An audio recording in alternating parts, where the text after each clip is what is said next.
एक बार की बात है, किसी जंगल में एक कौवा रहता था। वो बहुत ही खुश था, क्योंकि उसकी ज्यादा इच्छाएं नहीं थीं।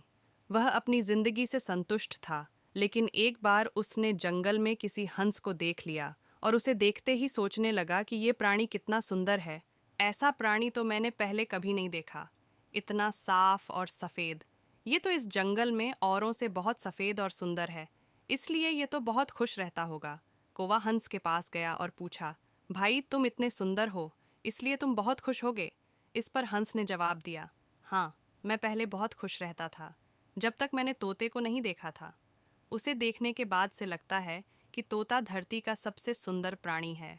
हम दोनों के शरीर का तो एक ही रंग है, लेकिन तोते के शरीर पर दो दो रंग है। उसके गले में लाल रंग का घेरा और वो सूर्ख हरे रंग का था। सच में वो बेहद खूबसूरत था। अब कौवे ने सोचा कि हंस तो तोते को सबसे सुंदर बता रहा है, तो फिर उसे देखना होगा। कौवा तोते के पास गया और पूछा, भाई, तुम दो दो रंग पाकर बड्डे खुश होगे? इस पर तोते ने कहा, हाँ, मैं तब तक खुश था जब तक मैंने मोर को नहीं देखा था। मेरे पास तो दो ही रंग हैं, लेकिन मोर के शरीर पर तो कई तरह के रंग हैं। अब कौवे ने सोचा, सबसे ज्यादा खुश कौन है, ये तो मैं पता करके ही रहूंगा। इसलिए अब मोर से मिलना ही पड़ेगा। कौवे ने मोर को जंगल में ढूंढा, लेकिन उसे पूरे जंगल में एक भी मोर नहीं मिला। और मोर को ढूंढते ढूंढते वह चिड़िया घर में पहुंच गया, तो देखा मोर को देखने बहुत से लोग आए हुए हैं और उसके आसपास अच्छी खासी भीड़ है। सब लोगों के जाने के बाद कौवे ने मोर से पूछा, भाई तुम दुनिया के सबसे सुंदर जीव हो और रंग बिरंगे हो, तुम्हारे साथ लोग फोटो खिंचवा रहे थे, तुम्हें तो बहुत अच्छा लगता होगा और तुम तो दुनिया के सबसे खुश जीव होंगे।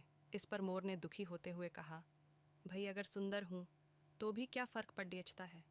मुझे लोग इस चिड़िया घर में कैद करके रखते हैं, लेकिन तुम्हें तो कोई चिड़िया घर में कैद करके नहीं रखता, और तुम जहाँ चाहो अपनी मर्जी से घूम फिर सकते हो। इसलिए दुनिया के सबसे संतुष्ट और खुश जीव तो तुम्हें होना चाहिए, क्योंकि तुम आज़ाद रहते हो। कौवा हैरान रह गया, क्योंकि उसके जीवन की अहमियत कोई दूसरा बता गया।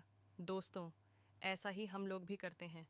हम अपनी खुशियों और गुणों की तुलना दूसरों से करते हैं, ऐसे लोगों से जिनका रहन सहन का माहौल हमसे बिल्कुल अलग होता है। हमारी ज़िंदगी में बहुत सारी ऐसी चीज़ें होती हैं जो केवल हमारे पास हैं, लेकिन हम उसकी अहमियत समझकर खुश नहीं होते। लेकिन दूसरों की छोटी खुशी भी हमें बड्डी लगती है, जबकि हम अपनी बड्डी खुशी